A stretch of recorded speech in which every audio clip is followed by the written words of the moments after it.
2. Have you ever wished you could paint exactly what you see in a magical instant? Well, that's the story of Claude Monet, a French painter born way back in 1840 who completely changed the way people thought about art. When he was just a boy, Monet loved two things more than anything: drawing and watching nature. He was fascinated by the sky, the sea, the flowers, and especially the sunlight. But when he went to art school, his teachers told him he painted too differently. You see, back then, artists were expected to make everything look perfect and realistic in their paintings. But Monet had a different idea. He wanted to capture how light changes colors throughout the day. He wasn't interested in painting a perfect picture. He wanted to paint a feeling, a fleeting moment. So, he decided to do something radical for his time. He took his easel and paints outside. He painted in the open air, feeling the wind on his face, listening to the birds sing, and truly observing the world around him.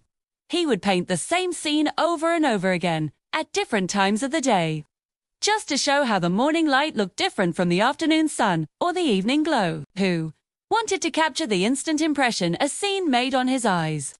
One day, Monet painted a picture of a harbor at sunrise.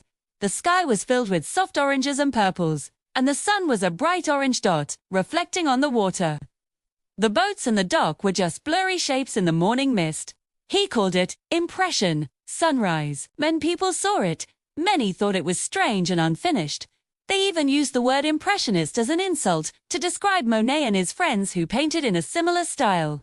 But Monet loved the name, and soon it became the title of a whole new art movement, Impressionism. As the years went by, Monet became more and more famous. He was finally able to create his own perfect world to paint. In a town called Giverny, he designed a breathtaking garden. It was filled with every flower you can imagine, weeping willows, and a beautiful Japanese-style bridge over a pond.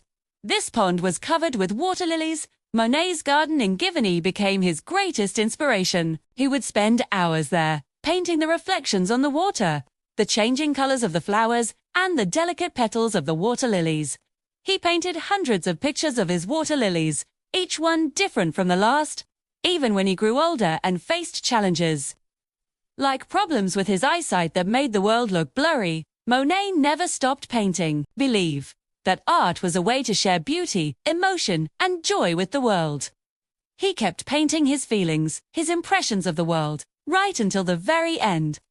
Today, Claude Monet's paintings are treasured in museums all over the globe, from Paris to New York to Tokyo. They continue to inspire people and teach us something incredibly important. Everyone sees the world in their own unique and special way. And that, just like Monet's paintings, is a beautiful thing. So next time you look at a sunset or a field of flowers, think of Monet and the magical impressions that are all around us, just waiting to be seen. Thanks for watching.